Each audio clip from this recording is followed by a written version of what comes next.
guess what? These thoughts are going to come into their mind. They ain't going to they ain't going to resist, but they're going to subject themselves to these thoughts. They're going to go with it. They're going to go with these sins that's going to plague them. Read that.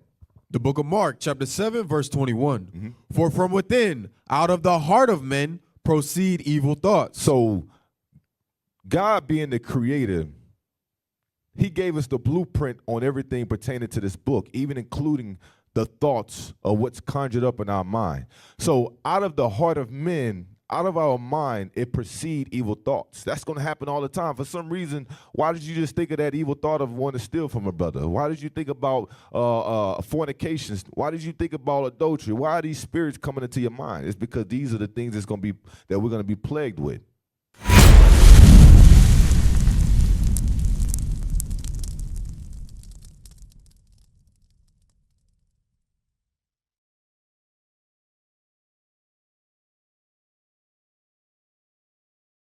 Check. Shalom Israel. Most High in Christ bless you all. I'm Officer Bankanaya here from IUIC Houston, and I got with my reader to my right, Soldier Ezekiel. All praise to the Most High, and I got the fellow prophets of IT here. We finna try to get it in today, so appreciate everybody for their patience. With no further ado, we'll get started into the class. So today's topic is going to be a brief class into the thoughts of the wicked, into the thoughts or the minds of the wicked. Before we get started with the actual precepts, let's go to Mark chapter 7, verse 21, because I want to bring something out. So as we go through our course of coming back into the holy commandments of God, we start to comprehend things about ourselves that we're going to be plagued with, as well as everybody else. Everybody's going to be plagued with the same thoughts of what we're going to be plagued with. But then there's going to be a separation as we deal with these thoughts. Some people, they're going to have these thoughts enter into their mind, and guess what they're going to do? They're going to fight it. They're going to resist it. They're going to fast and pray and do whatever it takes to be able to overcome, not a succumbing to these thoughts, but suppressing them. But then you're going to have another class of individuals where, because they don't believe, because they ain't moving in the spirit of this Bible, because they don't have hope in these scriptures, guess what? These thoughts are going to come into their mind. They ain't going to resist, but they're going to subject themselves to these thoughts. They're going to go with it. They're going to go with these sins that's going to plague them. Read that. The book of Mark, chapter 7, verse 21. For from within, out of the heart of men, proceed evil thoughts. So God being the creator, he gave us the blueprint on everything pertaining to this book, even including the thoughts of what's conjured up in our mind. So out of the heart of men, out of our mind, it proceed evil thoughts. That's going to happen all the time. For some reason, why did you just think of that evil thought of wanting to steal from a brother? Why did you think about fornications? Why did you think about adultery? Why are these spirits coming into your mind? It's because these are the things that we're going to be plagued with. Right? Read. Adulteries. Adultery, we're going to be plagued with that thought. Read. Fornications. Murders. Murders, we're going to be plagued with the thought of being a murderer. Not only is a murderer literally killing someone, but a murderer is hating your brother. And guess what? If you could do it, you would do it. It's just the fact that we know sometimes we can't get away with certain things. So because of that, that's the only reason why we don't commit that act. But understand, that's a thought that plagues people. Read. Thefts. Read. Covetousness. Coveting a neighbor, anything. Their house, their car, their wife, whatever it is, their job, their position in rank, whatever it could be. Some people battle with that covetous spirit. Read. Wickedness. Deceit.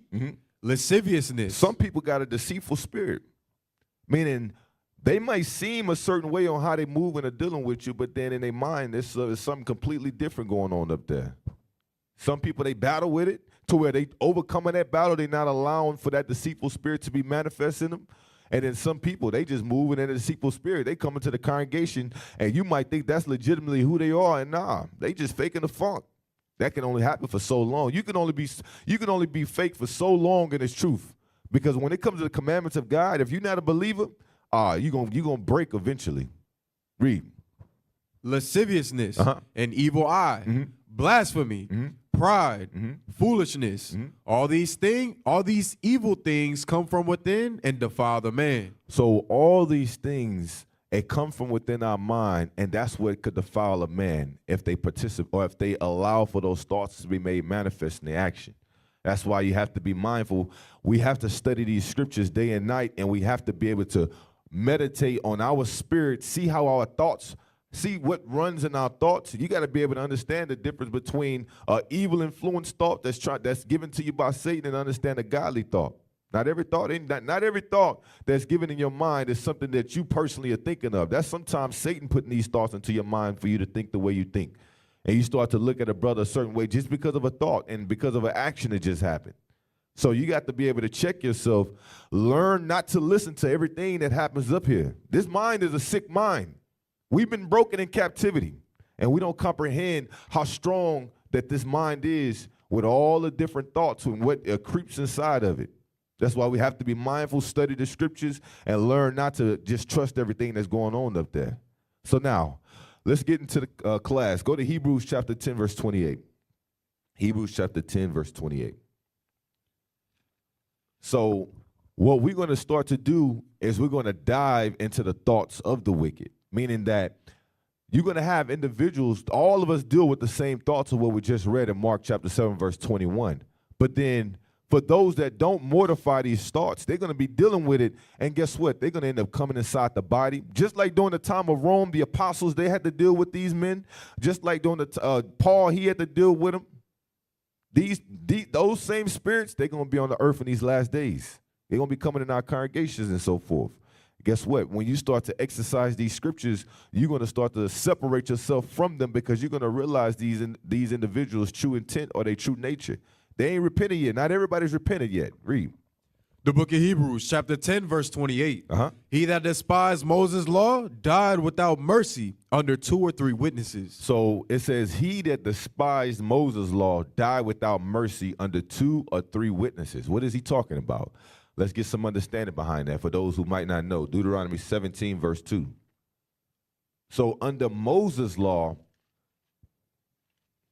those that despised it, they died without mercy when there was 2 or 3 witnesses.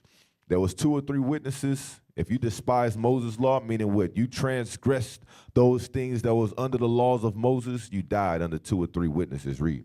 The book of Deuteronomy, chapter 17, verse 2. If there be found among you within any of thy gates which the Lord thy God giveth thee, man or woman, that hath wrought wickedness in the sight of the Lord thy God in transgressing his covenant. And what? And transgressing his covenant. He hath gone and served other gods and worshipped them, either the sun or the moon, or any of the host of heaven, which I have not commanded. So what is that going into? That's talking about idolatry. Have no other God before the one true living God. There's going to be some individuals that they're going to put the sun, the moon. They're going to put reverence into that. That's what they're going to believe their God is. Read. And it be told thee. And you figure this out. You find out. Read. And thou hast heard of it. And inquired diligently. And behold, it be true. And the thing certain, that such abomination is wrought in Israel. That certain abomination was worked in Israel. That some individuals worship these false gods. Read. Then shalt thou bring forth that man or that woman, which hath committed that wicked thing unto thy gates. Even that man or that woman, thou shalt stone them with stones. Thou shalt what? Thou shalt stone them with stones. Read. Till they die. Until they die. So it says, he that despised Moses' law died without mercy under 2 or 3 witnesses. Read on. Verse 6. At the mouth of 2 witnesses or 3 witnesses shall he that is worthy of death be put to death. Read. But the mouth of 1 witness he shall not be put to death. Go back to Hebrews 10:28. So now we got to understand it. Read. Hebrews chapter 10, verse 28. He that despised Moses' law died without mercy under 2 or 3 witnesses. Right. So whenever there was a particular sin that was worthy of death, like adultery, idolatry, so forth, so on, these different sins, they was worthy of death. That was under Moses, you would die, but it had to be under 2 or 3 witnesses. Read. Verse 29. Of how much sorer punishment. How much what? Sorer punishment. So from what we just read dealing with under Moses' law, now we're dealing with Christ. Of how much sore punishment, read. Shall he be thought worthy who hath trodden underfoot the Son of God, So how much more of a sore punishment, suppose ye, shall he be thought worthy who had trodden underfoot the Son of God? Read. and hath counted the blood of the covenant, wherewith he was sanctified, Sanctified under Christ, read. an unholy thing, Uh-huh. and hath done despite unto the Spirit of grace. Right, just like how they despised Moses now under the liberty that we got under Christ to where we are trying to get right. You're going to have some individuals where they're not going to give occasion to that opportunity, but they still going to remain in their sin even with the acknowledgement of Christ. Even comprehending Christ and us being able to return back and get ourselves together before that great day of judgment come, some people, they still going to despise this thing. Read. Verse 30. For we Matter of know, fact, go to Matthew 10:28. Just to elaborate on how much of a sore punishment suppose ye. Matthew 10:28. the book of Matthew, chapter 10, verse 28. Fear not them which kill the body. So the Lord is saying, don't fear them that kill the body. At that point in time, who is he talking about? Not only the scribes and the scribes, Sadducees, and Pharisees, but also too, even Rome. Don't fear them that kill the body. Read.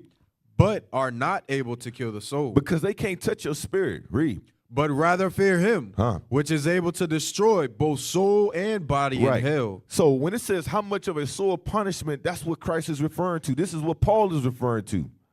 How much of a sore punishment? Because on that day of judgment, those that was found in the midst of their transgressions, that didn't take occasion to the opportunity of get right under grace, guess what? There's going to be a sore punishment for them than what happened under Moses' law. They spirit going to be judged. Just like what Bishop brought out this past Sabbath, dealing with damnation, dealing with hell. That's what they're going to deal with. Where your worm will not die, but it's going to be tormented day and night. That's what we're supposed to have fear towards. That's what makes a believer believe, because they're afraid of the consequences as they read this book. They understand that what's written here, this is truly going to happen. So because of that, they move different than those that wouldn't comprehend that. They have fear to where even when no man is watching or looking, guess what? They trying to deal with the inner man. They trying to mortify their sins. They trying to do whatever it takes to get right and serve God. They putting forth works and doing whatever it takes. That's a believer right there. But they only believe that way because they truly understand judgment that's going to happen with this book, as well as all of the rewards that's going to take place when it comes to us being able to endure to get to that kingdom. Go back to Hebrews 10. The book of Hebrews, chapter 10, verse 30. 30. Mm-hmm. For we know him that hath said, vengeance belongeth unto me. I will recompense, saith the Lord. And again, the Lord shall judge his people. Right. So the Lord is going to bring vengeance, and he's going to recompense, said the Lord, and also, too, he's going to judge his people. Read. It is a fearful thing to fall into the hands of the living God. But call to remembrance the former days in which, after you were illuminated, ye endured a great fight of afflictions. So what is Paul going into? He's talking to the Hebrews at that particular time, which was the leaders of the people, and he's letting them know, call to remembrance that before you understood the acknowledgement of Christ, you was living a good life. There wasn't no trials, no tribulations happening to you. But then now that you start to believe in Christ, all of a sudden you got people that's coming for your life. You got people that's threatening you, whether it's Rome or whether it's the leaders of the people at that time, like the Pharisees and the scribes. Read. Verse 33, partly, whilst ye were made a gazing stock, both by reproaches. You became a gazing stock both by reproaches, men hating you, read. And afflictions. Men starting to show affliction towards you, read on. And partly, whilst ye became companions of them that were so used. For ye had compassion of me in my bonds, and took joyfully the spoiling of your goods. Hey, so a true believer, the reason why they took joyfully the spoiling of his goods, because they starting to realize that, man, what Christ went through, we're partaking in the same thing. We're drinking some of that cup that he was referring to.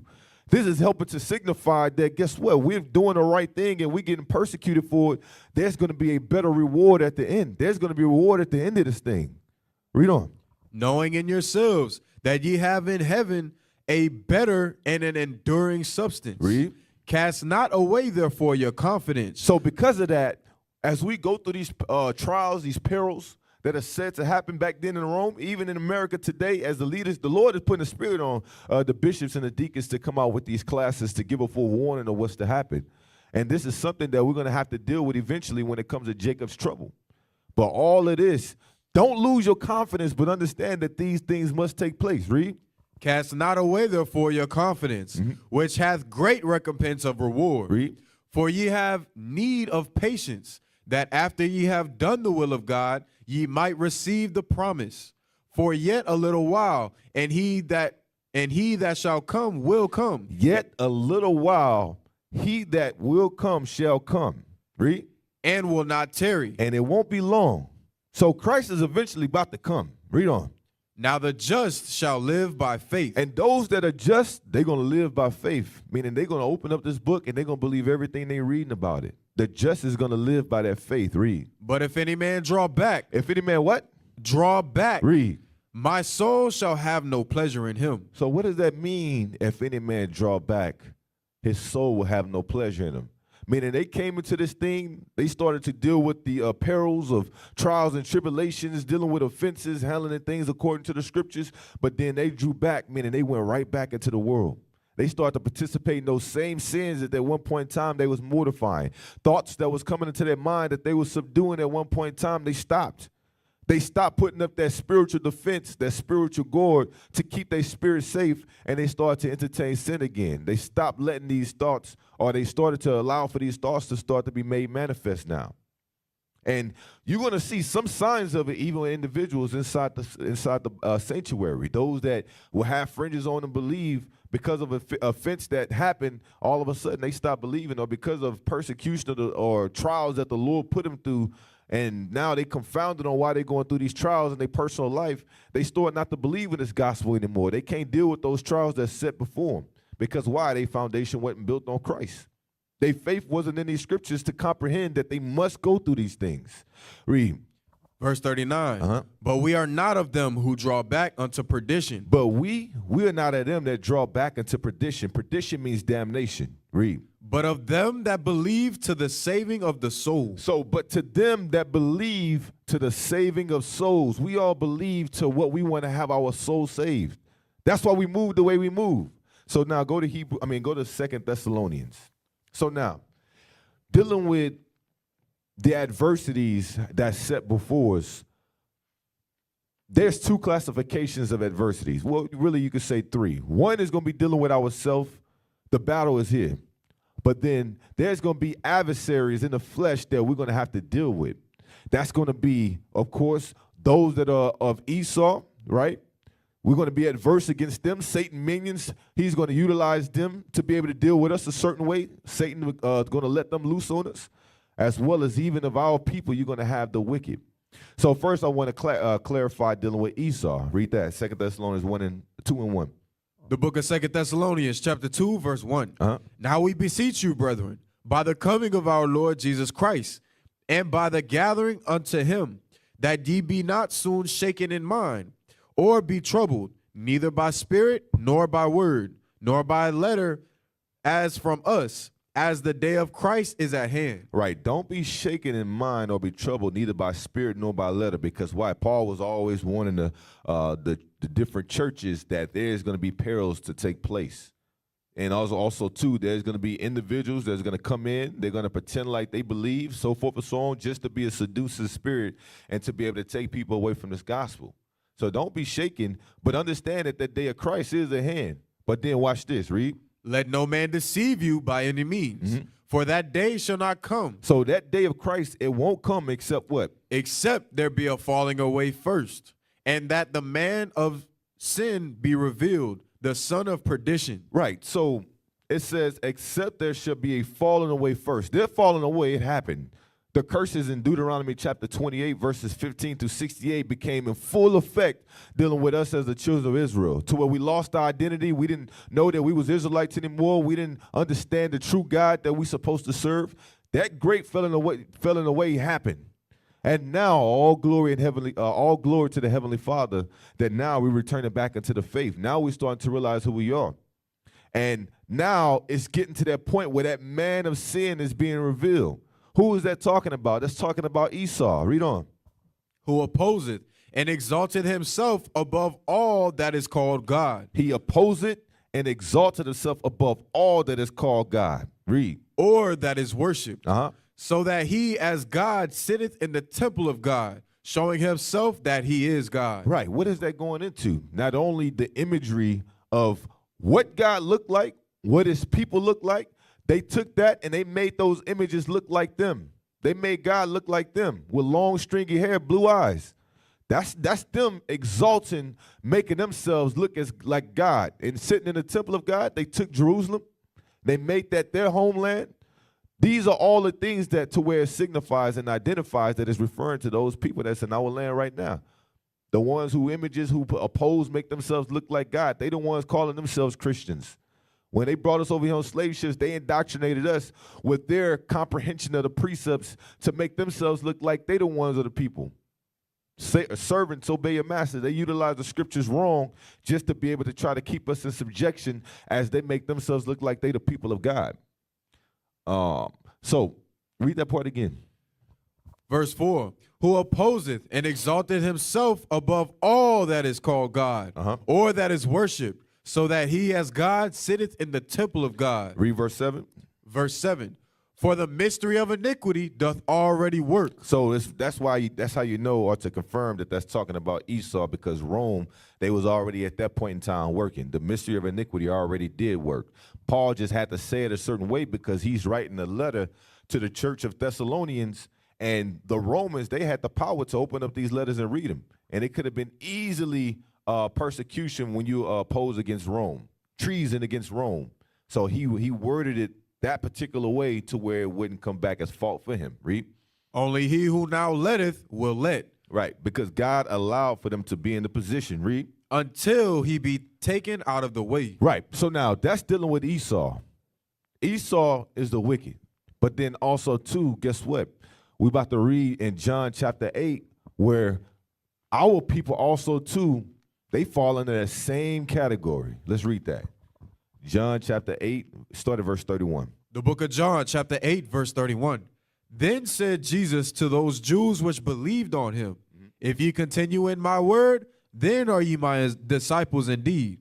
And ye shall know the truth, and the truth shall make you free. So Christ is referring to his disciples, saying, you should know the truth, and the truth is going to make you free. Read. They answered him, we be Abraham's seed. So you're going to have some of our people that was there, the Pharisees and the scribes, they responded back to him and said, we be Abraham's seed. Read. And were never in bondage to any man. How sayest thou, ye shall be made free? So they didn't comprehend what Christ was saying. They said, how are we going to be made free? You say the truth shall make you free, but then we are already free. We of Abraham's seed. Read. Jesus answered them, verily, verily, I say unto you, whosoever committeth sin is the servant of sin. When someone commits sin, they are the servant of it. Read. And the servant abideth not in the house forever. And what he's saying is a servant, they're not going to be living forever. It's going to get to that point of judgment day to where, guess what? They're going to have to face the repercussions for that sinful life that they never repented from. Read. But the Son abideth forever. The Son, he lived forever, eternal, meaning that when you do those things that are of God, you're the Son of God, guess what? You're going to be made to abide forever. As Christ is, so are we. Read. If the Son therefore make you free, ye shall be free indeed. I know that ye are Abraham's seed, but ye seek to kill me. So you Abraham's seed, but you seek to kill me. Read. Because my word hath no place in you. I speak that which I have seen of with my father, and ye do that which ye have seen with your father. You do what you do of your father, and I do what I do of my father. Read. They answered and said unto him, Abraham is our father. Jesus said unto them, If ye were Abraham's children, ye would do the works of Abraham. But now ye seek to kill me, a man that have told you the truth, which I have heard of God. This did not Abraham. Abraham didn't do that. Read. Abraham didn't seek when truth was revealed. He didn't oppose God. Read. Ye do the deeds of your father. Then said they to him, We be not born of fornication. We have one Father, even God.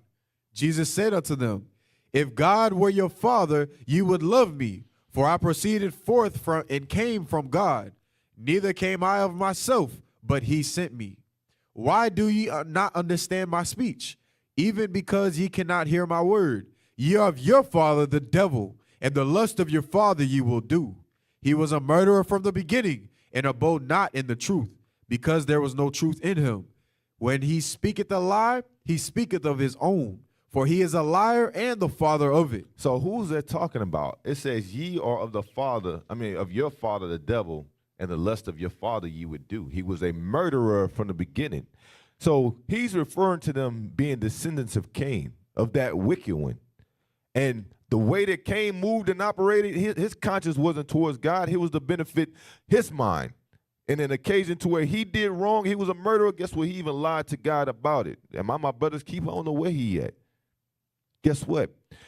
Christ said that ye are of your father the devil, meaning that they moving in the same spirit that Cain was moving in. That happened at that time. Those same people, they on this earth today. Let's get it. Ecclesiastes 1 and 9. Ecclesiastes chapter 1, verse 9. So when the apostles was moving on this earth, when Christ was moving on this earth during the time of Rome, there was individuals who moved in a certain way where they was moving like they was God people, and that's what they proclaimed to. But then by their actions, they showed contrary. They never purged those sins that they was dealing with, but they continued to entertain it. These were evil spirits. So now watch this, read. The book of Ecclesiastes, chapter 1, verse 9.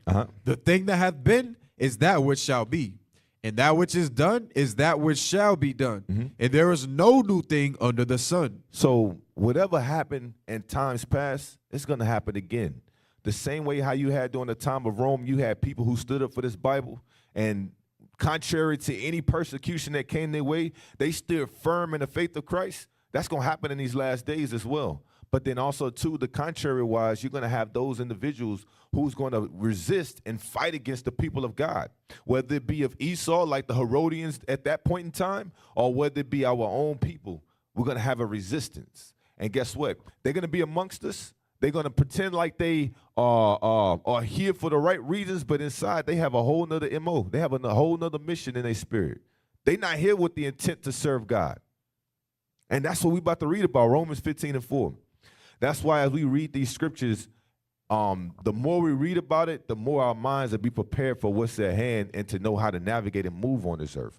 But the main thing that we must make sure we're doing is as we read these scriptures, truly show that fear towards God and keeping and applying everything that's written here. That's going to help you survive. If you want to know how to survive in this truth, just keep the commandments of God. God ain't going to allow for judgment to happen to you to where you're going to fall away when you're striving to keep the commandments. You're going to be one of the ones that was protected. When you read scriptures about like Numbers 16, how Korah and Dathan, they went off and they caused people to start to turn against Moses. Guess what? When they received death, when the earth opened up and swallowed those that was killed, the ones that was killed when the earth was swallowed up was everybody that transgressed or went against God and Moses. Whenever David, when he committed sin by counting the number of Israel, and God got mad with David and he brought judgment and he killed 60,000, those 60,000 that was killed was those that was always transgressing against God. That was the way that God dealt with the people back then. God looked for any reason to bring judgment. Just like when Gideon stole the Babylonian, not Gideon, what's his name? Achan, who stole the Babylonian garment, and God started to bring judgment on Israel, and Israel started to die in war. The ones that died in war was the ones that was committing sin. God just used an occasion to cause those that was going away from him or astray from him to receive death for the penalties of their sin. God ain't never changed on how he moved. That's going to be the same thing that's going to happen in these last days. Those that you see falling off when an uproar happens, like when 2018 took place, and you had a lot of individuals who started to go towards individuals who was creating an uproar from many different leaders at one point in time in the congregation who left. And all the individuals in their mind who listened to these people and left the congregation, guess what? Those men ain't leaders no more. They ain't guiding the sheep no more. They doing their own smoking weed, twerking and whatnot. These are grown men who are moving in a way that's unseemly now. What happened to those people that left outside the body? Guess what? They right back into the world. They went right back to their sins. That's why the scriptures is giving us warning on what all transpired and took place before, so we can comprehend and we can learn from that. So how God brought judgment back then, he's going to do it the same way now. So long as you stay away from sin, everything going to be all right. That's a guarantee without a shadow of a doubt. Whenever you're just before God, God is going to make sure that he's going to have a path for you where you're going to be protected and where you won't fall susceptible to the judgment that those that don't believe going to fall susceptible to. So I hope y'all understood that. Read that. The book of Romans, chapter 15, verse 4. And whatsoever things were written aforetime were written for our learning, that we through patience and comfort of the Scriptures might have hope. So everything that we read about in this book is written for us to learn from. That way we may know how to serve God. We're not confused, and that we might navigate according to this holy book and have a mind to endure unto the end, expecting these things to come, expecting what happened in the past to happen again.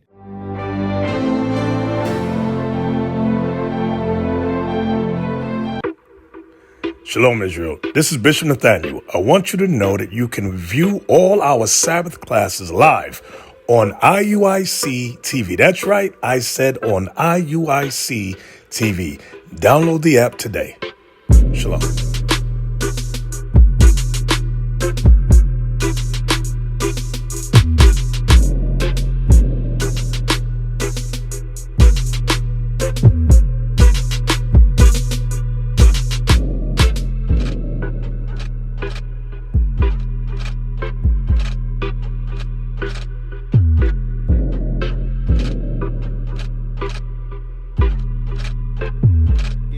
So now let's go to Luke chapter 12, verse 1. So now dealing with Christ, one thing I want to be able to highlight is Christ gave the acknowledgement of the thoughts of wicked people. Things that we necessarily can't comprehend now, Christ dealt with it, and through the scriptures, we get the revelation on how evil men think. And because of that, we see the fruits of certain men back then on how they operated to where it's going to be the same thing that's going to happen now in these last days. Read that. The book of Luke, chapter 12, verse 1.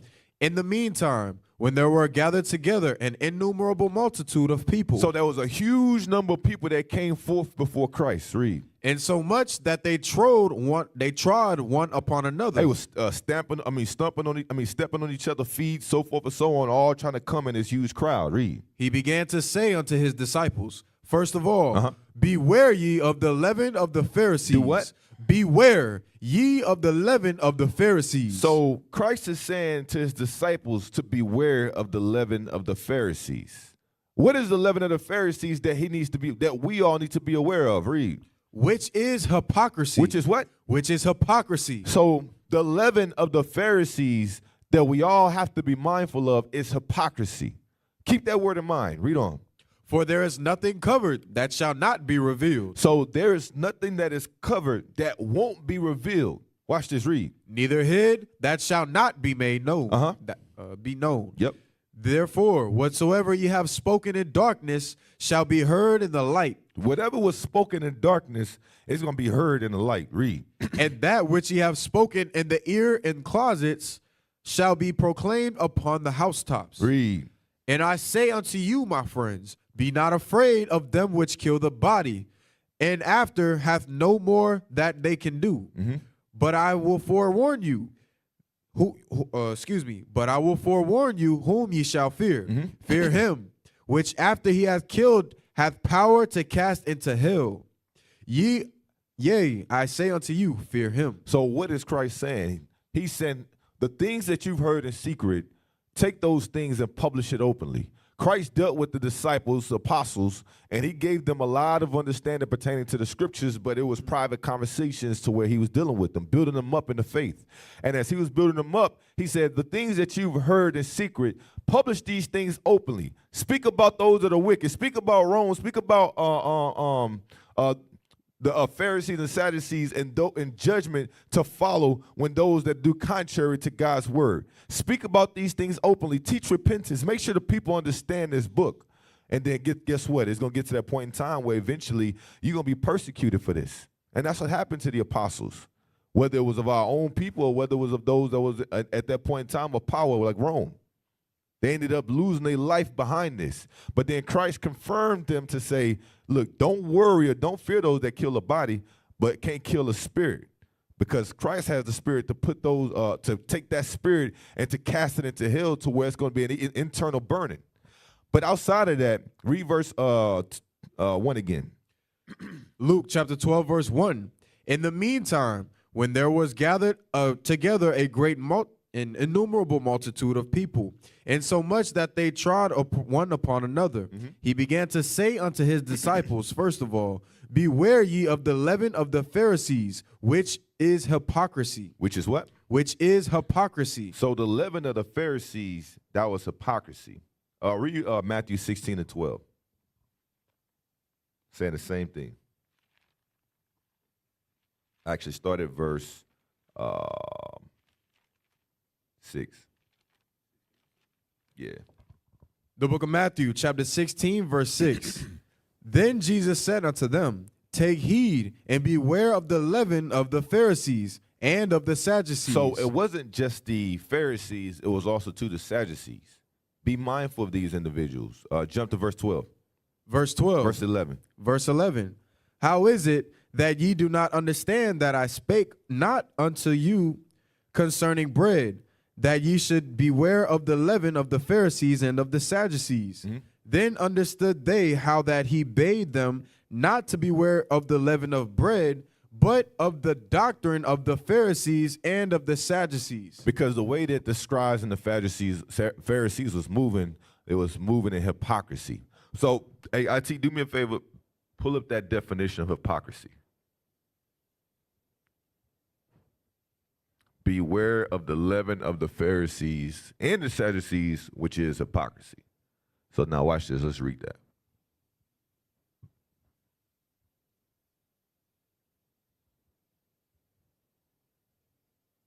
Hypocrisies, a feigning to be what one is not, or to believe what one does not. A feigning to be what one is not. To be what one is not. You know what that means? That person's faking. They're portraying to be somebody that they truly aren't. Read. Behavior that contradicts what one claims to believe or feel. Right. So there's two forms of hypocrisy.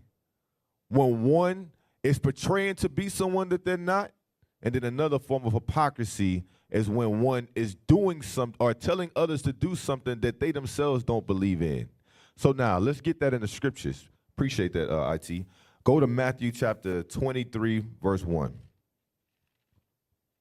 This is one form of hypocrisy.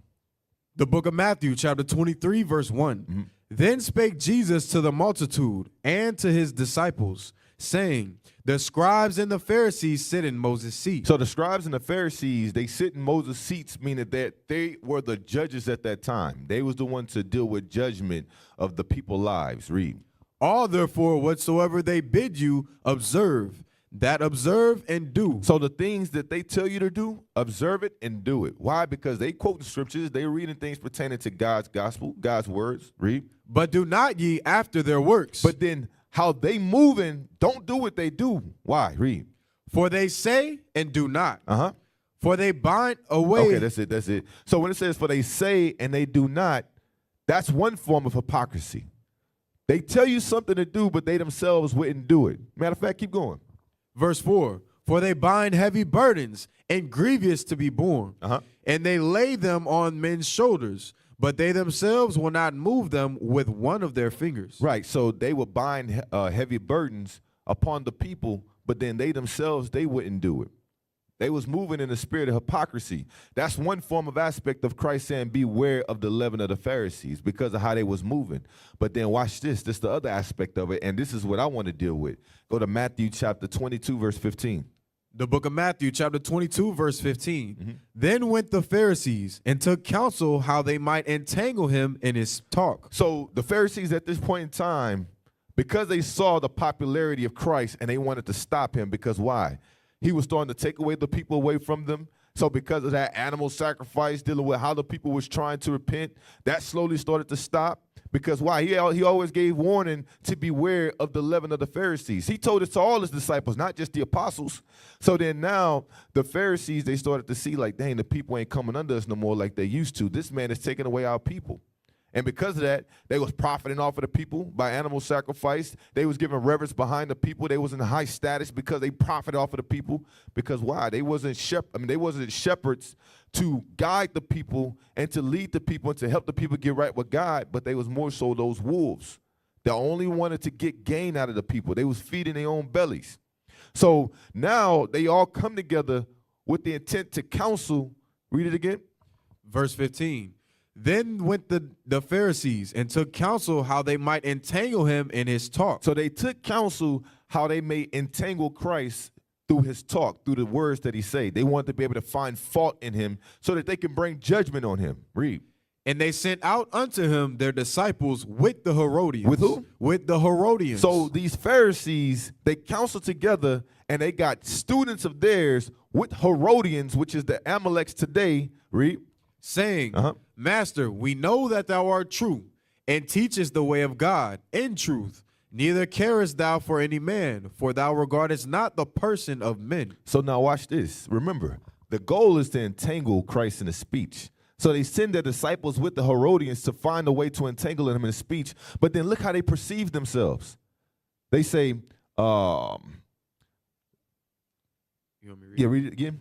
Master. Oh, I got it. Master, we know that thou art true and teachest the way of God in truth. Neither carest thou for any man, for thou regardest not the person of poor. These are individuals, this is how they start their speech off as they're trying to find ways to be able to entangle Christ in his words. Hold that and go to Luke 20 and 20. Luke 20 and 20. We're going to get the Luke's account of it. The book of Luke, chapter 20, verse 20. And they watched him and sent forth spies, which should feign themselves just men. So this is going into the exact same account. They was watching Christ and they sent forth spies. Who are those spies? We just read it in Matthew 22 and 16. It's their disciples. Read. That they might take hold of his words, that so they might deliver him unto the power and the authority of the governor. So the reason why they wanted to entangle him, and the reason why the Herodians, which is Esau, was with them, is that they might deliver him into the power and authority of the governor by finding something in his words to condemn him or to convict him, treason or opposing against Rome. So now go back to Matthew 22 and 17. Matthew chapter 22, verse 17. Tell us, therefore, what thinkest thou? Is it lawful to give tribute unto Caesar or not? Is it lawful to give tribute unto Caesar or not? This is how they're trying to get him to be entangled in his words. They want him to respond in a way of going against Rome. Read. But Jesus perceived their wickedness. He did what? He perceived their wickedness and said, Why tempt ye me, ye hypocrites? Why tempt ye me, ye what? Ye hypocrites. So Christ is calling them a hypocrite because why? They came to him under false pretense, off a false pretense, making themselves seem a certain way as if they come in to give reverence to him, to just be able to learn from him, so forth and so on, only with the intent to be able to try to find fault to condemn him. Guess what? You're going to have people that's going to be in the congregation, they're going to move the exact same way. They'll smile in your face. They make it look like they here with the intent to be on the same level of reverencing and serving God like you, but now in reality, they just trying to find fault with you because that inner man or that inner woman, they haven't truly overcome and dealt with. They dealing with a covetous spirit. They want to be in your position. They want to be able to, whatever gain to their benefit, they don't care how they get to it, and they're willing to destroy individuals in order to be able to get to it.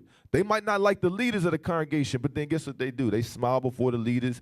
They say, Shalom, Most High, and Christ bless, and make it be perceived that everything is good when it comes to their reverence towards their leaders in a healthy manner, but in reality, they don't want you in your position. They don't want to see you there. They want either they want to be there, or if it's a woman, she might want her husband to be there, so forth and so on. And you're going to see how they move. It's going to be made manifest that this is their true intent. Not everybody coming here sincere. Get Romans chapter 12 and 9. Romans chapter 12, verse 9.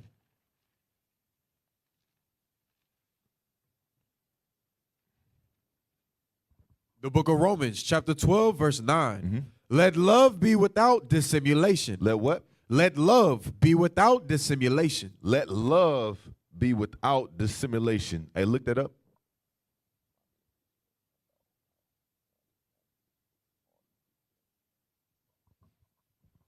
Let love be without dissimulation. What does that mean?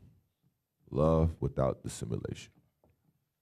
All right, so it says concealment of one's thoughts, feelings, or character, pretense. Paul is letting the people know, don't be fake before your people. Come with true intentions. If there's things that you might not like or agree with, understand that God is in control of everything, and you just got to submit yourself before it. Remember, that's what happened during the time of Moses. Individuals didn't want to see Moses in this position, so then they came in the pretense of being able to steer and move the people a certain way just to benefit them, so that they could take Moses out of the way, so they could take Aaron out of the way, so forth and so on. That's the same thing also, too, that happened. I just had it in my mind. Oh, yeah. Absalom with King David. Under King David, you had Absalom, his son, who before the people, he was, matter of fact, let's see if we can find that one. Hey, somebody help me find that one real quick. Yeah. You got the other precept? All right. Pull up that definition again.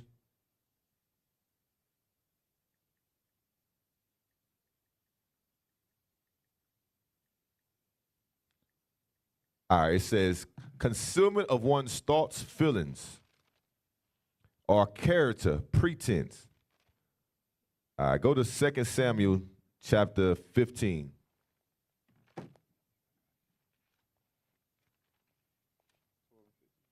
Yeah. The book of 2 Samuel, chapter 12, verse 15. Let me see. Let me make sure that's it.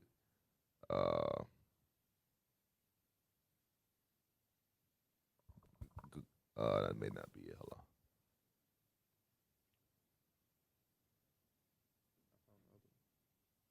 Oh, no, 2 Samuel 15 and 5. My bad. 15 and 5. The book of 2 Samuel, chapter 15, Start at verse 1. Verse 1. Uh-huh. And it came to pass after this, that Absalom prepared him chariots and horses, and 50 men to run before him. Uh-huh. And Absalom rose up early and stood beside the way of the gate. And it was so that when any man that had a controversy came to the gates, when you read Deuteronomy 1 and 15 and 16, that's where the leaders of the people would be at. They would be at the gates. So whenever a particular, issue would happen between two neighbors, or a person come because he want to bring forth, an issue and have it dealt with, they would come before the gates to deal with the leaders of the people. So Absalom, which is David's son, he would stay at the gates just to be able to be the first to have the preeminence to hear controversies that would happen dealing with the people. Read. And it was so that when any man had a controversy, came to the king for judgment, then Absalom called unto him and said, of what city art thou? So they come to the king for judgment. They come to the king to deal with the issue. Who was that king at the time? David. So Absalom would get there, and he would be at the gates, and as the people would come looking for the king to deal with the matter, he would take the preeminence of being there first and be like, hey, just what city are you from? I'll help you out. Come to me. Read. And he said, thy servant is of one of the tribes of Israel. And Absalom said unto him, see, thy matters are good and right, but there is no man deputed of the king to hear thee.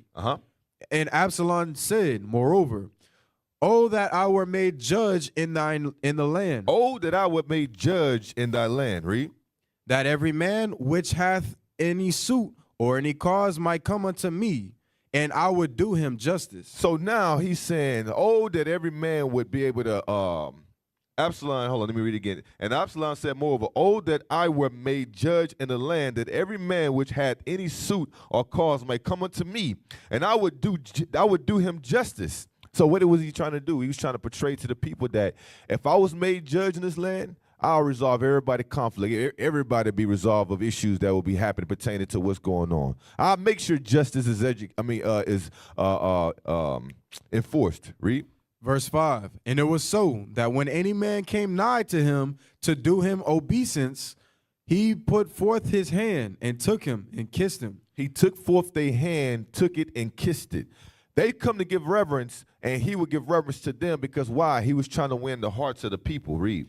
And on this manner did Absalom on this manner because Absalom was doing this often, he would be at the gates, and as people would come with their controversies, he would stand to meet them before they can get to the king for the king to deal with the matters, and he would try to win the minds of the people. And after this manner, read, did Absalom to all Israel that came to the king for judgment. So Absalom stole the hearts of the men of Israel. and Absalom stole the hearts of the many of Israel. And when you read later on, that became a huge conflict. Guess what? He was moving in a way of hypocrisy just to be able to win the people over because he had an interior motive. He wanted to sit on the seat to be a judge. You're going to have brothers that's going to move like that. They ain't sincere. Go to the one that you found in Acts. The book of Acts, chapter 23, verse 12. Uh-huh. And when it was day, certain of the Jews banded together and bound Where you at themselves. again? Where you at again? Acts chapter 23, verse 12. Acts 23, verse 12. Okay, go ahead. And when it was day, certain of the Jews banded together and bound themselves under a curse, saying that they would neither eat nor drink till they had killed Paul. So now we got another example how individuals was moving. Of course, this was the Pharisees. They just like how they wanted Christ to be rid of. They didn't want him in that position. Now they dealing with Paul to the same magnitude. They vowed a fast that they wouldn't eat or drink anything till they killed Paul. That was the mind of the people. They wanted to get rid of Paul, and they wouldn't eat or drink until they accomplished the goal that they desired of getting Paul rid of. Read. Verse 13. And there were more than 40 which had made this conspiracy. And it was more than 40 individuals that all was like-minded to participate in this fast to get rid of Paul. This is the mind of the people. And what's heavy about that is we wouldn't have acknowledged that because why? Did Paul die by them like that? No, Paul didn't get killed this way. Did Christ, when the Pharisees came to entangle him in his words, did they get rid of him at that point in time that way? No. Every time with Peter, he went to jail in Acts chapter 4. The other apostles, they got bound in Acts chapter 5. But then guess what? God always allowed for them to be delivered. But then the thing that you see about it is they moved in a way. Matter of fact, let me see if I can find that. Read that again. Acts chapter 23, verse 12. And when it was day, certain of the Jews banded together and bound themselves under a curse, saying that they would neither eat nor drink till they had killed Paul. And there were more than 40 which had made this conspiracy. And they came to the chief priests and elders and said, we have bound ourselves under a great curse, that we will eat nothing until we have slain Paul. Now, therefore, ye with the council signify to the chief captain that he would bring him down unto you tomorrow, as though he would inquire something more perfectly concerning him. And we, or ever he come near, are ready to kill him. Right, so they plotted on how they can be able to kill Paul as they go into this fast with the intentions of making sure that they complete the objective of getting rid of Paul. So then watch this. Go to Luke chapter 22, verse 1.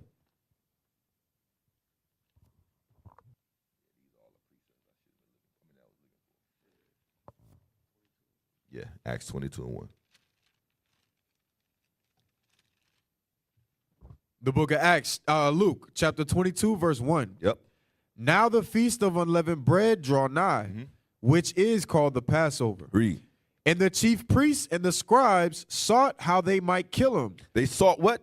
How they might kill him. So they sought how they may kill Christ. Read. For they feared the people. They what? They feared the people. So they did secret counsel with the intentions of getting rid of Christ, but they counseled on how they may do it in a way to where they won't get caught because they feared the people.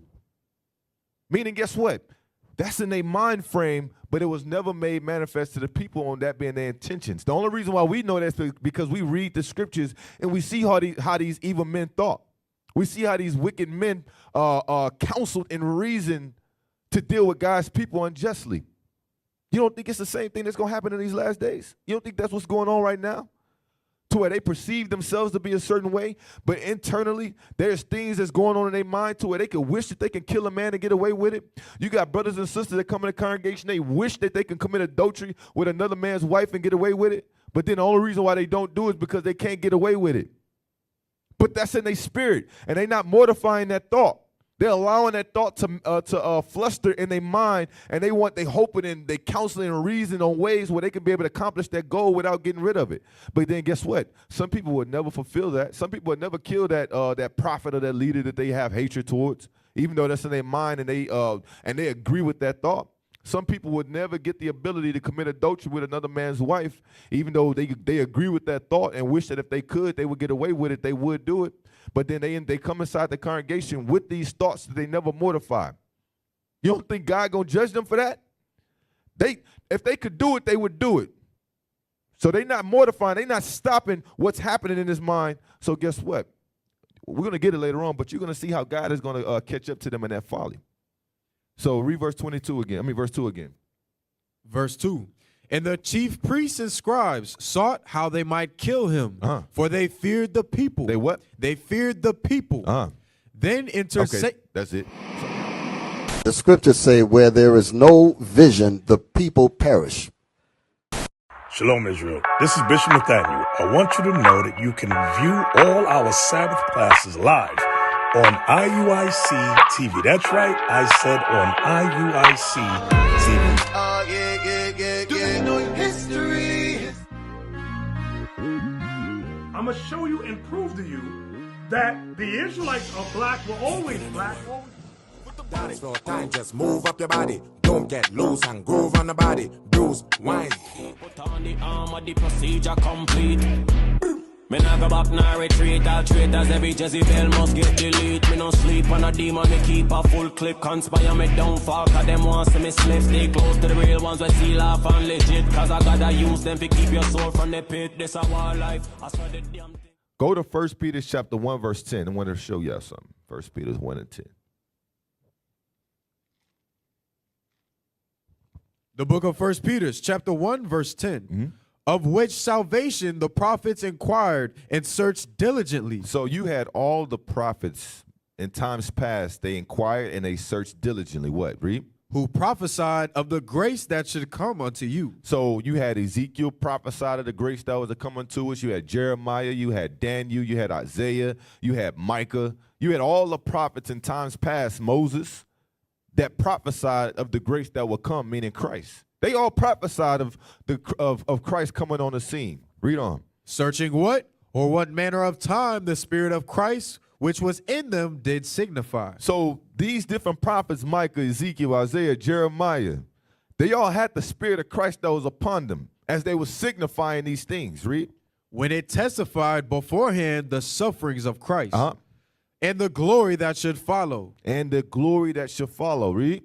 Unto whom it was revealed that not unto themselves, but unto us they did minister the things. So as these prophets during the times past would prophesy of the grace to come, talking about Christ, they were prophesied so that they can minister it unto us to let us know to where we may get right, or we may look for that day and comprehend that this is the Messiah that was foretold to come. It was written, everybody at that point in time, in the time of Rome, they had the ability to be able to see the things in the scriptures pertaining to Christ, but then a lot of them, their heart was hardened because why? They was of sinful nature. They wasn't true. They wasn't servants of God. So God didn't reveal that mystery to them that this is the Messiah Christ that was foretold to come. Even though he was doing miracles, he was doing all these crazy miracles, and yet in their mind frame, they didn't see Christ as who he was. Their mind was blinded. Their eyes was blinded because of sin that they was involved with. And then guess what? They thought they was right in how they was thinking. Yet they was entertaining sin. If you entertaining sin, understand that your thoughts messed up. You're jacked up in your mind. Don't listen or don't agree with anything you say. It's best just to seek counsel of other men. I don't care if you think they right or wrong. Just understand that you wrong because you in the midst of sin. And God ain't going to allow you to reason right. So it's best to come and to learn from individuals to help you overcome the sickness of sin to where you can start to have a clear mind to reason right and not be jacked up to where Satan is just dancing all in your brain. Read on. Unto whom it was revealed that not unto themselves, but unto us they did minister the things which are now reported unto you by them that have preached the gospel unto you with the Holy Ghost sent down from heaven, which things the angels desire to look into. Right, those messengers desire to look unto. That the Spirit of Christ came upon these prophets to prophesy, and now they started to receive their report. Now, I'm saying that for a reason. I mentioned Isaiah, Ezekiel, Jeremiah, all these individuals prophesied of the grace that was to come. And some of them, because the Spirit of Christ was on them, it would be certain things that these prophets would say that they themselves didn't fulfill that. It was just that Christ was in them, and Christ was saying, they were speaking in the Spirit of Christ of what Christ would deal with when he did come on the earth. So I'm going to clarify that. Let's read Psalms chapter 64, verse 1. So what we about to read about, you might think this is David talking about himself, but it wasn't David talking about himself. This is Christ that was speaking through David of what he would deal with when he came on the scene. Psalm 64, verse 1. The book of Psalms, chapter 64, verse 1. Hear my voice, O God, in my prayer. Preserve my life from fear of the enemy. Hear my voice, O God. In my prayer, preserve my life from the fear of the enemy.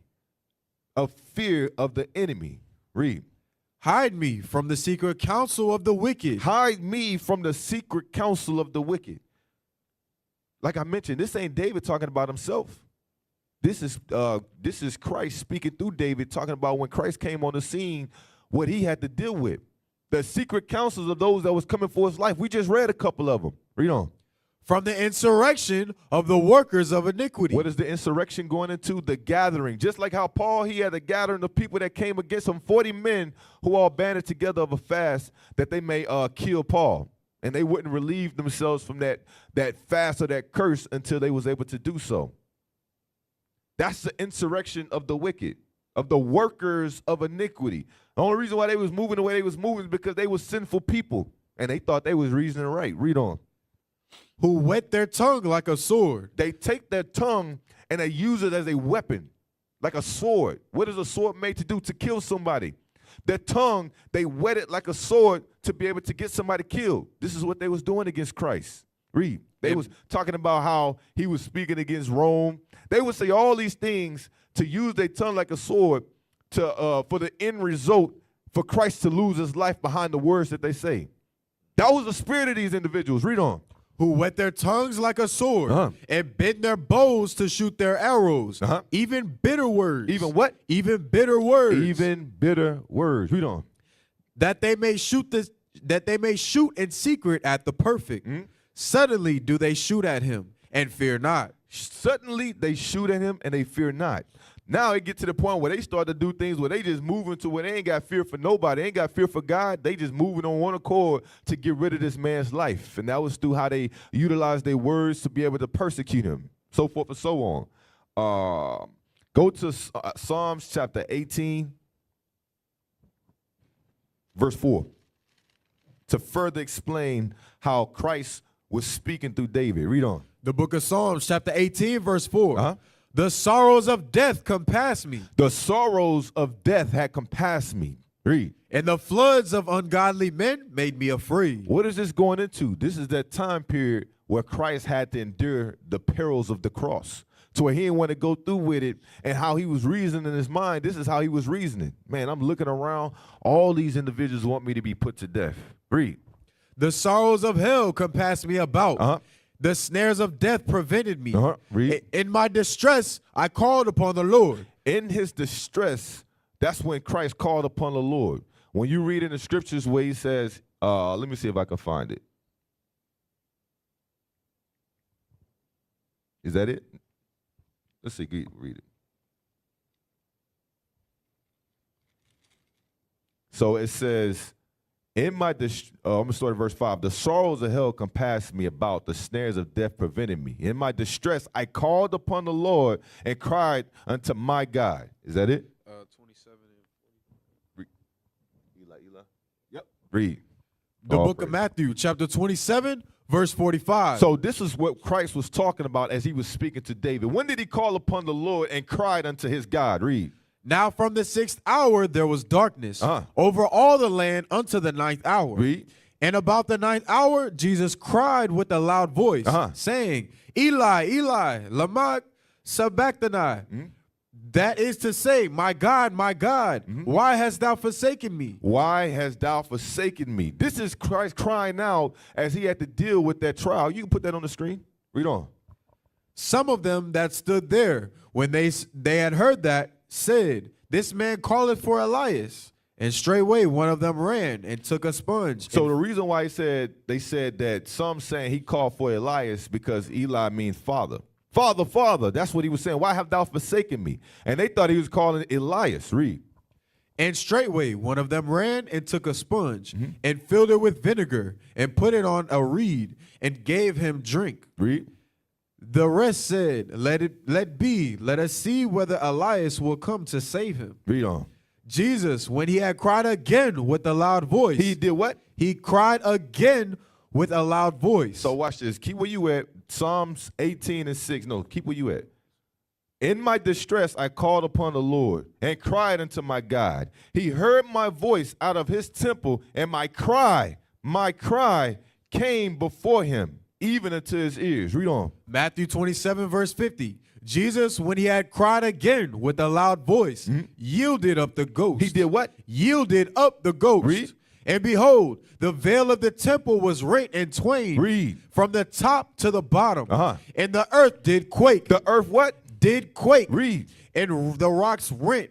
Now watch this. Psalms 18:7. I'm continuing. Then I'm going to start at verse 6 again. He heard my voice out of the temple, and my cry came before him, even unto his ears. Then the earth shook and trembled. The foundations also of the hills moved and were shaken because he was wroth. Who caused that earthquake to happen in Matthew 27? The Most High God did, because he heard his son cry. Read that again. Verse 51.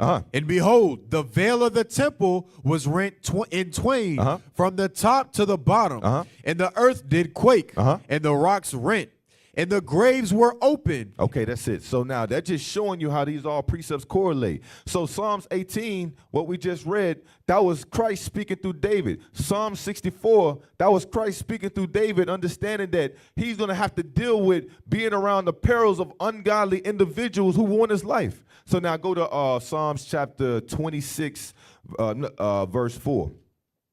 The book of Psalms, chapter 26, verse 4. Read. I have not sat with vain persons. So this is Christ also too speaking here. Read. Neither will I go in with dissemblers. So Christ is saying, I have not sat with vain persons, neither will I go in with dissemblers. Look up that definition of dissemblers. Watch how all this correlates with each other.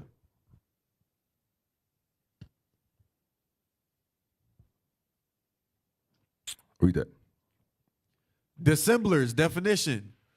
Someone who hides their real feelings or intentions. Someone who hides their real feelings or intentions. Read. Or hides the true facts. His opponents put out television commercials portraying him as a dissembler. Okay, that's it. But a dissembler is someone who hides their real feelings or intentions or hide the true facts. That's what Paul had to deal with, Christ had to deal with, the apostles had to deal with. And Christ is saying right here, I have not sat with vain persons, neither will I go in with dissemblers. That's hypocrites. Christ ain't never moved. Like when it came to understanding the leaven of the Pharisees, which is hypocrisy, he wanted to make sure that it was acknowledged before all his disciples to be mindful. Don't be around these individuals. They all fake. They might look like they cool with you. They might look like they agree with everything that you're saying, but they got an interior motive to where they want your position or they just want to benefit from off of you. They only giving you that persona of themselves because it's a benefit for them and whatever they want to achieve. Go back to Psalms 26 and read verse 5. The book of Psalms, chapter 26, verse 5. I have hated the congregation of evildoers, and will not sit with the wicked. I will wash my hands in innocency. So will I compass thine altar, O Lord. So now go to Proverbs 11 and 9.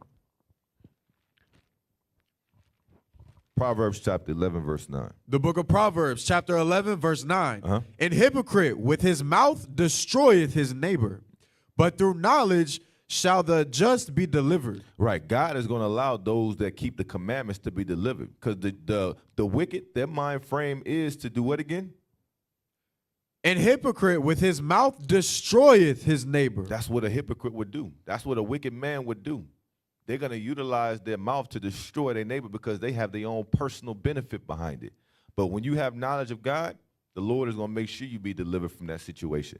Go to 1 Timothy chapter 4, verse 1. So as I stated, what happened back then, what happened during the time of Rome, that's also too going to happen here in America. That's why Paul, with his understanding of the scriptures, he expressed this right here. Read. The book of 1 Timothy chapter 4, verse 1. Now the Spirit speaketh expressly, that in the latter times some shall depart from the faith, Read. giving heed to seducing spirits and doctrines of devils. So those that depart from the faith in the latter times, they're going to be doing it by giving heed to seducing spirits and doctrines of devils. Because why? They themselves are not keeping the commandments. So then when things that come their way, they're going to hear it. And guess what? They're going to follow pursuit with it. And it's taking them away from the word of God. Because why? They're in the midst of sin.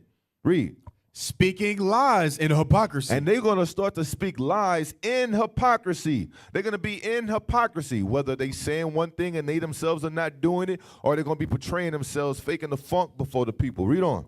Having their conscience seared with a hot iron. And their conscience, their mind is seared with a hot iron, meaning that they're locked in that thought now. They're not going to be able to come from out of it. They're seared now because why? They entertain sin. God said, I can't deal with you no more. Get that in Wisdom of Solomon 1 and 4. Wisdom of Solomon chapter 1, verse 4. The Spirit speaketh expressly that in the latter time some shall depart from the faith, giving heed to seducing spirits and doctrines of devils, speaking lies and hypocrisy, having their conscience seared with a hot iron. Read that. The book of Wisdom of Solomon, chapter 1, verse 4. For into a malicious soul wisdom shall not enter. Read. Nor dwell in a body that is subject unto sin. That's it on that? Yes, sir.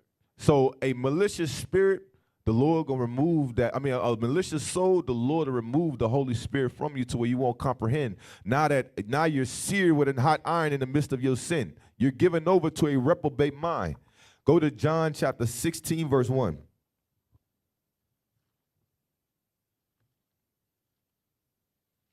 So as these individuals who would depart from the faith at a latter time, giving heed to seducing spirits, they might think they still in the spirit. Watch this, read that. The book of John, chapter 16, verse 1. Read. These things have I spoken unto you, that ye should not be offended.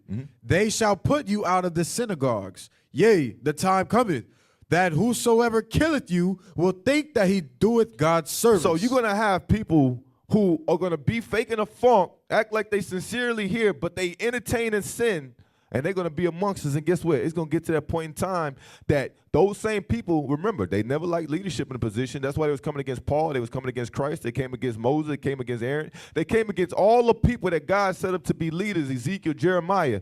Because why? They themselves, they think they straight. They think they the ones in the spirit. But they not. And they're going to be thinking they doing God's service when they coming for your life. And they already believe that way.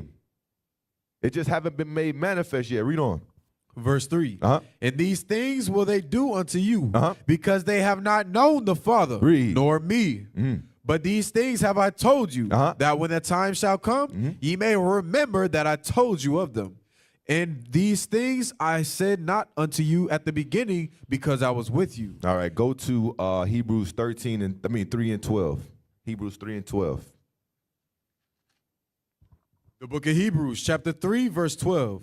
Take heed, brethren, lest there be any of you, take heed, brethren, lest there be any of you an evil heart of unbelief, and departing from the living God. So take heed, lest there be any of you of an evil heart of unbelief, and you start to depart from the living God. Take heed. Read. But exhort one another daily, while it was called today, lest any of you be hardened through the deceitfulness of sin. So take heed, because guess what? Sin is deceitful, and it can cause you to start to believe and think certain things, and you start to move thinking you in the spirit and you ain't. And you in the midst of sin, but yeah, that's why I say humble yourself. You know you in the midst of sin, hey, whatever's going on in your mind, know Satan is working there. Go to individuals where they leaders before the people, and counsel with them, reason with them, help them align your spirit right, because sin has got you jacked up. You ain't gonna be making the right moves. Read. Verse 14. For we are made partakers of Christ, if we hold the beginning of our confidence steadfast unto the end.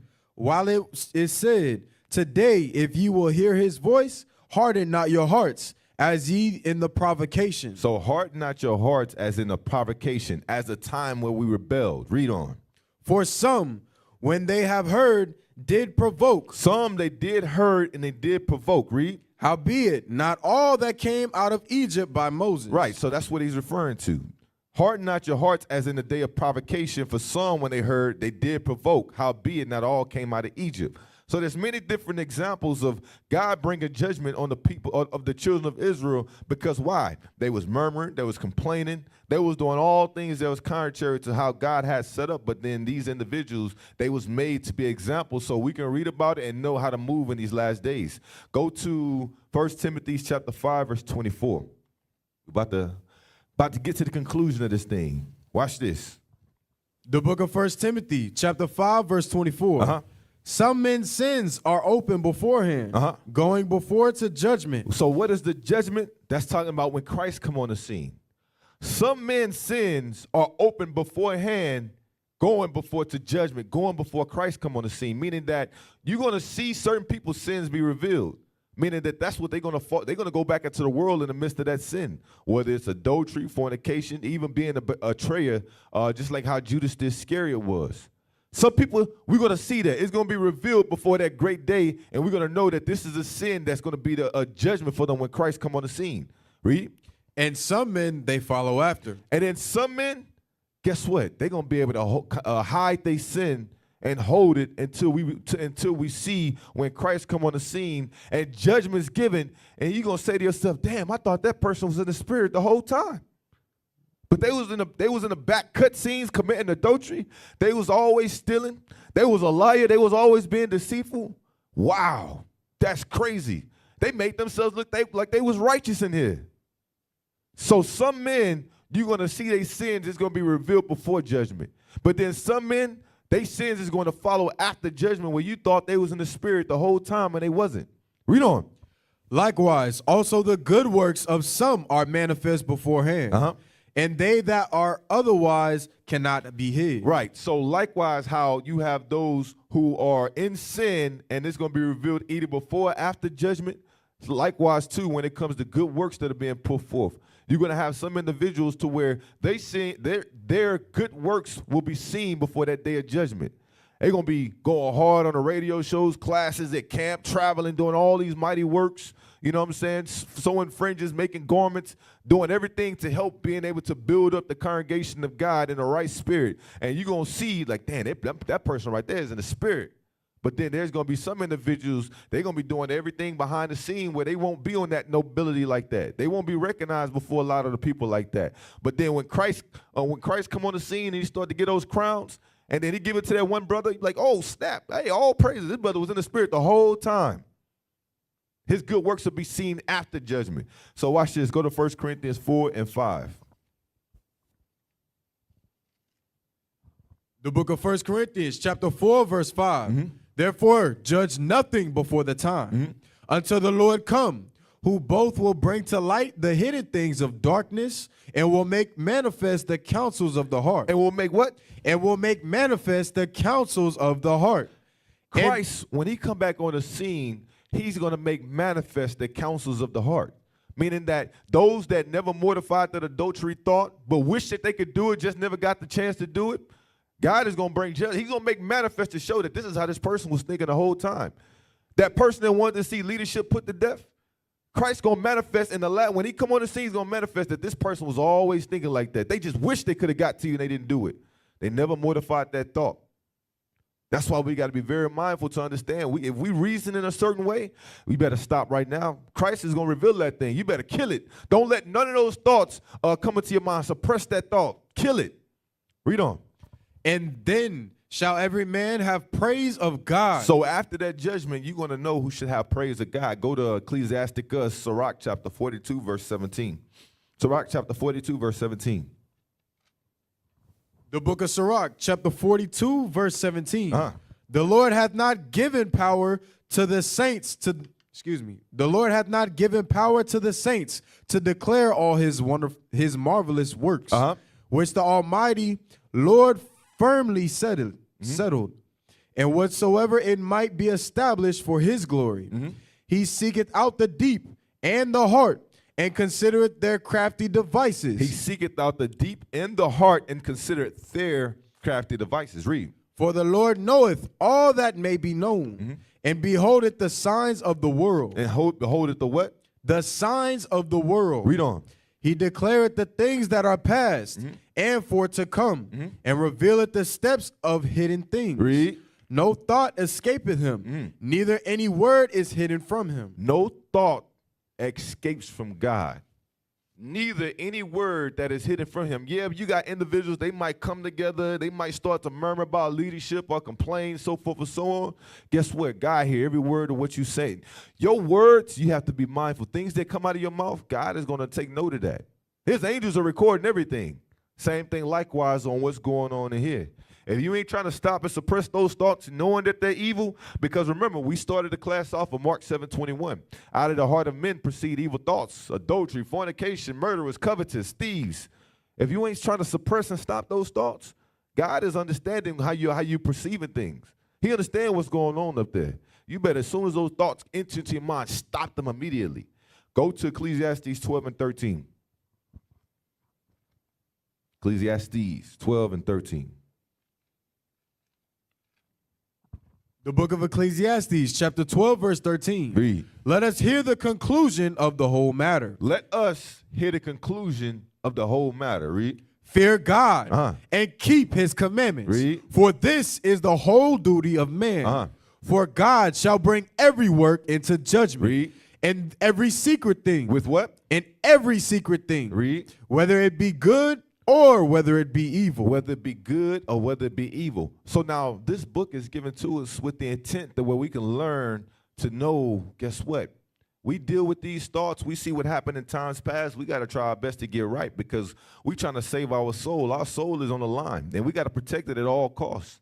And understand that not everybody that's coming in is sincere, but just make sure that you're one of them. Because if you allow these thoughts to take place, understand you're going to be judged at the end of it. Ain't no escaping God. And that goes for each and every one of us, including myself. I trust me, I'm examining to make sure myself that I'm good, that my mind frame don't allow to entertain these thoughts. That's what we all have to be able to have our mind frame to be like. Reading the scriptures, being around like-minded, godly individuals who ain't no complainer, who ain't no murmurer, who want to see other leadership in position and don't like leadership that's before them. Whatever the situation may be, stop with all the complaining. Trust God's program. This is God's work. God raised that man up to be before you. God raised that sister to be in that position. I hope we understand that. So with that, that's the end of the class. A brief class into the thoughts of the wicked that we may see. That you're going to have some people that's not going to reason right, but then guess what? They're going to be here and they're going to think that they okay. They're going to think that they thinking logically. How you think things like that happened during the time of Rome? People really believed that what they was thinking was right, but they didn't really fear God. They didn't believe in God like that. So because of their sins that they was entertaining, that they never overcame to, that they never succumbed to, that they was overcome by, that caused them to move the way that they move. And that's what we have to deal with. We're dealing with Esau and we're dealing with the wicked of our people. When you read about Christ, Christ didn't really give a damn about Herod and Pilate like that. He didn't even barely responded to him. But who was he dealing with the majority of his time when he was starting to teach repentance? The scribes, the Pharisees, his own people that look just like him under the same bloodline. So what that means for us too as well. All right. So with that, appreciate y'all. All praise to the Most High. IUIC Houston, the building. What is a nation? Nation is family. Nation is community. Nation is men leading by example. Nation is women's support. Nation is children with role models.